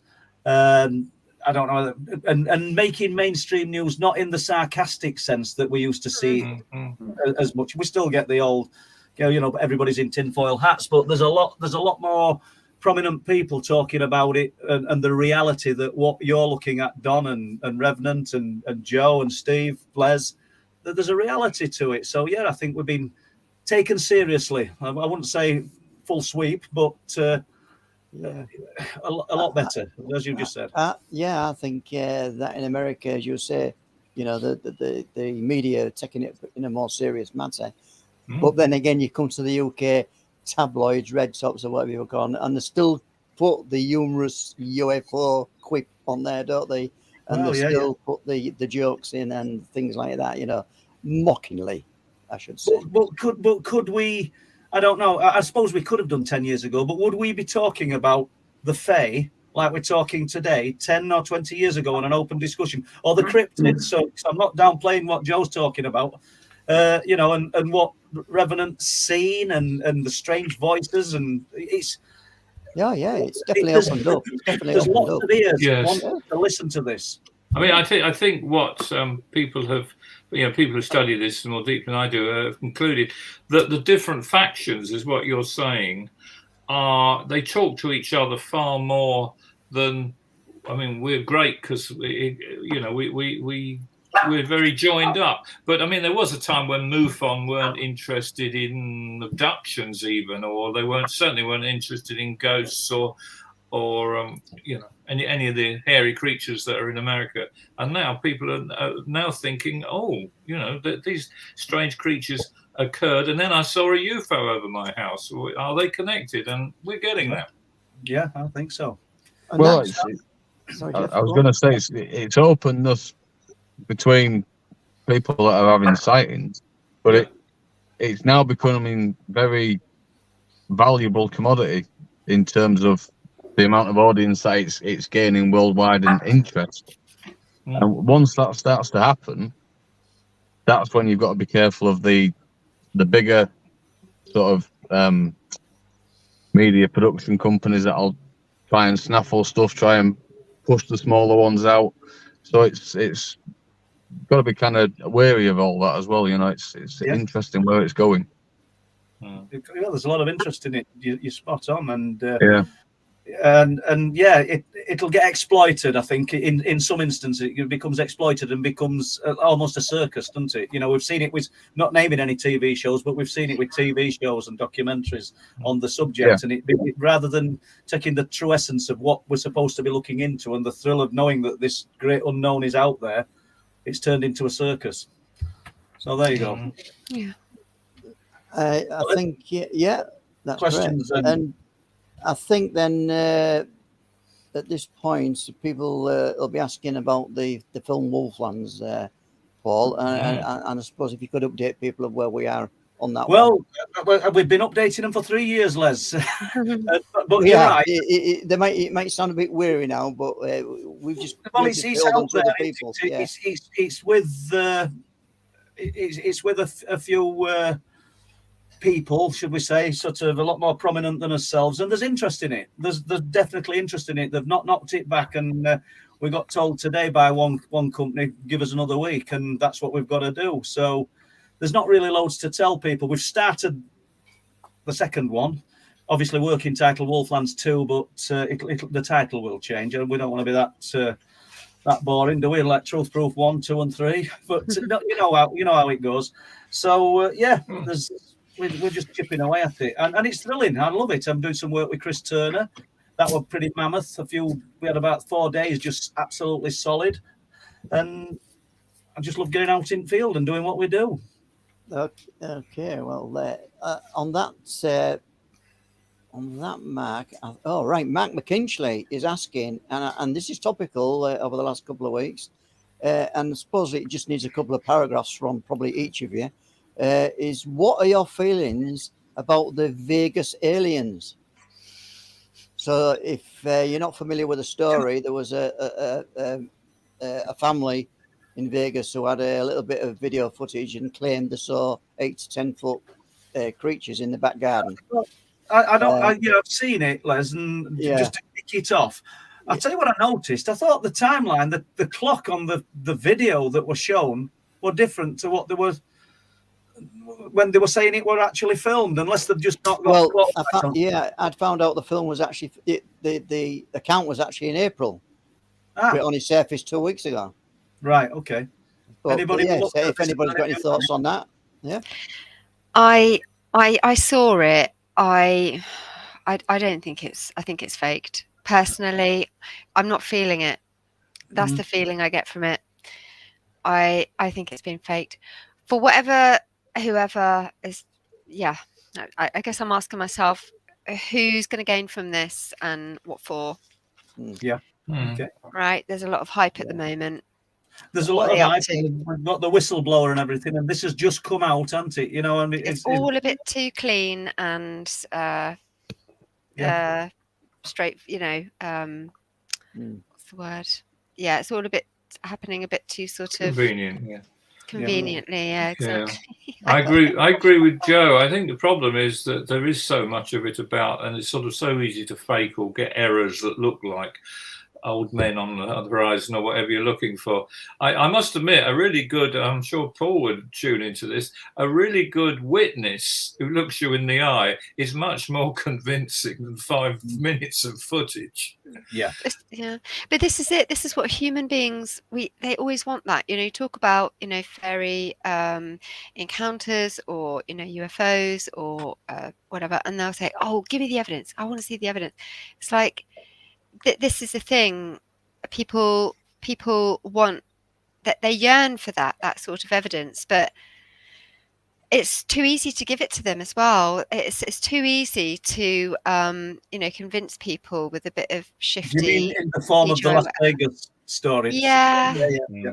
like they're giving people what they want. But I mean, just who knows? But my personal feeling was, It's I not right. don't Yeah. believe that.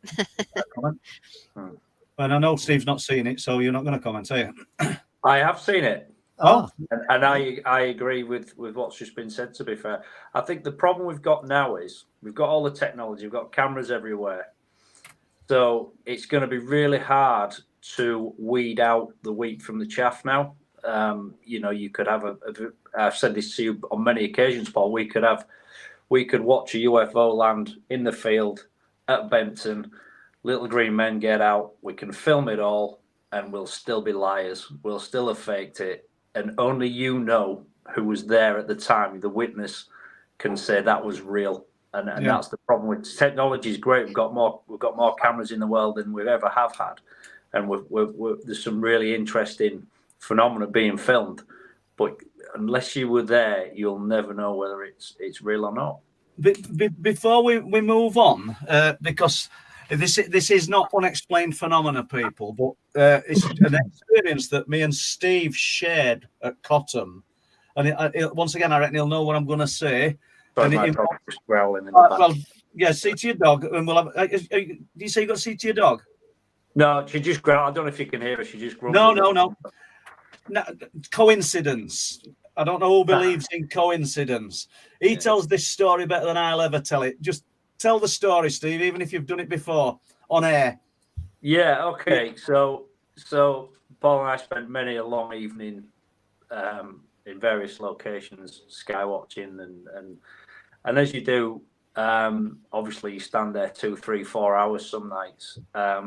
The conversation wanders on to various subjects, and we were talking about music. Paul and I have very, very different tastes in what we consider good music, but music is subjective. And I'd mentioned that ELO had just played a big stadium gig at Hull, which is not far from where we live. And Paul's response to that was, well, I'm not a massive ELO fan, other than I like that song, Mr. Blue Sky. And I know some of you have heard this before, but it is an interesting story. It's fascinating. Can't believe it. How it happened. The first coincidence of that statement was, well, 2 or 3 days previous to that, I just learned a fact about that song that I never knew. And if anybody's familiar with the song, at the end of the song there's an electronic voice which says, well, a lot of people assume the voice says Mr. Blue Sky. What the actual voice says is, please turn me over. And it's a reference to turning over the record from side A to side B. And back in the 70s, obviously, sort of electronic voices were pretty cool and modern and new. So not really many people had done that sort of thing. So I was describing to Paul how the song sort of breaks down. It goes into this orchestral bit, and then it ends and it says, please turn me over. And he went, oh, I didn't know that. And I said, well, neither did I till a few days ago. Anyways, I want to say 20 minutes, half an hour later, things had gone quiet. We hadn't seen anything. So we decided to call it and put the cameras away and the binoculars and all the stuff. We load them into the back of my car, get in the car, start the engine, and lo and behold, on the radio was Mr. Blue Sky, but not the song, just that bit that we'd been discussing. The breakdown of the song, the orchestral bit, and then the please turn me over. Don't believe it. I mean, I've got goosebumps, telling the story again now. It could have been any song. It could have been any radio station. It could have been any time I switched that ignition on. But just as I switched the ignition on, that part of the song was just finishing on the radio, and it was very strange. And funnily enough, I was with my son in the car a couple of weeks ago, and we were up that way, and Mr. Blue Sky came on the radio right as I was on that same stretch of road. It's crazy. It absolutely fascinated me ever since that, really. Yeah. And then I was talking about it. I was telling some camping friends. You don't know this bit, Paul. A couple of weeks ago, last weekend. And my son's, he's 11, he's heard this story many times. And we took the dog for a walk. I've been talking to my friends about it camping. And we took the dog for a walk, and I turned my phone on. The radio came on, and it was the end of the same song yet again. That's weird. Just that bit is just really odd. I know it's a popular song; it gets played a lot, but it's just weird how many times it seems to The pop up. chances of that, yeah. All the songs in all the world. So Yeah. there you go. So have we time for a couple of questions, Les? Just checking on time, lad. It's 5:02. Yeah. 5 minutes. Okay, let's have a look then. Let's see if I can get through some of these. And Dark Angel, does Don and Steve have any thoughts on the origin of the cryptids? Anything? Origins? Personally, no. It's not an area I ever looked into until Paul started getting some really serious reports and listening to certain interviews he's done. It's hard to deny that these people have seen what they say they've seen. So from being, I wouldn't say non-believer, but quite fairly skeptical about it, there's some serious evidence out there that people are seeing something. But as in what, where they are, where they come from, not a Scooby. Well, I suppose I'd say something very similar. I suppose it depends on your own sort of belief system. If you think, well, all we see is all there is, then it's very hard to say how they could exist or that they are real. I think if we're in this sort of, I think we commonly agree, we're probably in this confused state of sort of, so shall I say, super physics, where we've got many dimensions and forces and things happening we don't understand. The idea of some other creature from some other plane fading in and out of ours and doing various things, I don't find that difficult at all, really. It's almost inevitable. If you think we don't know all the dimensions and we don't see the whole picture, there's bits we don't see, except sometimes. That's pretty silly and flippant, but that's about as wise as I'm able to get, I'm afraid. Oh, thank you, Don. That's good. I suppose we could extend the question to Jeff Revenant. Origins, Jeff? Yeah, well, initially, I was looking at the physical element. Lately, I'm sort of looking at more holographic projection technology, something like that. Purpose, whether it's there to try and keep people away from certain areas that are sensitive for whatever reason, I don't know. Man-made, alien, who knows?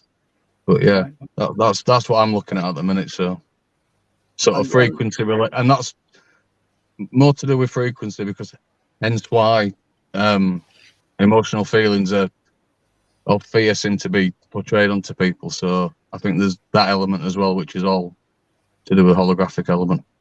And while we're with you, Jeff, at the moment, Dark Angel is asking, how old was Jeff when he first had his first paranormal experience? Oh, first one I can remember, probably 5, something like that. Wow.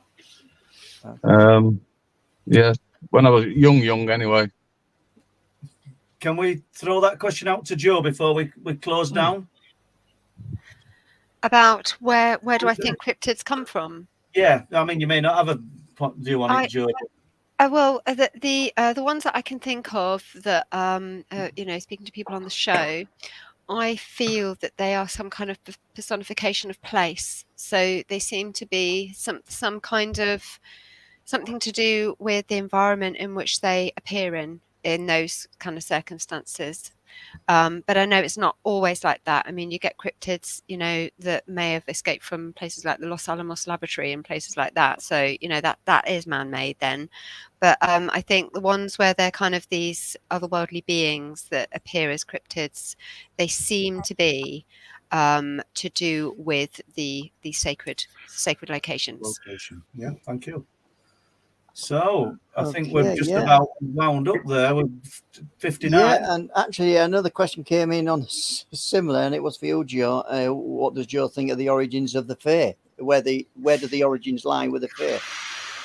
Have we got a quick answer to that one, Joe? Again, so same answer, really. Place or people. Yeah. They're connected with place and people. Yeah. And as Josh Cutchin's book goes into really well, connected with death. We might just get one more question in for Joe. Andrew Boyle is asking, are doppelgangers fairies? In a lot of the traditions, they talk about the doppelgangers, and they're also known as fetchers and doublemen. Yes, they do appear to be these otherworldly beings that we could term as fairies. But again, are they to do with death too? It seems to be to do with spirit and death and people. Yeah. Yeah. So on that note, I think the 50 pence has run out on the meter, and we have to end the show. But you've been great contributors as producer of the show, Les, and Paul. Thanks for hosting these fabulous guests tonight. I've not had to do anything. Don, thank you very much. Revenant, thank you. Joe, Steve. On that note, I'm going to say good night, but thank you. Really appreciate it. Thanks very much. Thanks for all the great questions. Thank you. Cheers. Good night. Bye. Good night. Nice to meet you all. Bye, guys. Lovely to meet you all. Yeah, really great. I'm sorry, Jeff. I think I've been calling you Steve the whole time. Sorry about that. It's fine. Don't worry about it. He's going to have a new T-shirt made with a new name on, I think, Joe. I'm not Steve. Okay, we've got to go. I had a question for Joe, but I'll probably be able to pick that up at some other point. Right, we're going to end the broadcast now. Yeah. I've just got to say to everybody for coming on to the live stream, thank you very much for all the questions. I apologise for not getting some of the questions out, we'll probably pick up some of these questions as and when the guests come back on again to the stream, most probably. So on that note, we'll see you next week. So it's good night from Truth Proof. Good night. Thank you. Bye, guys.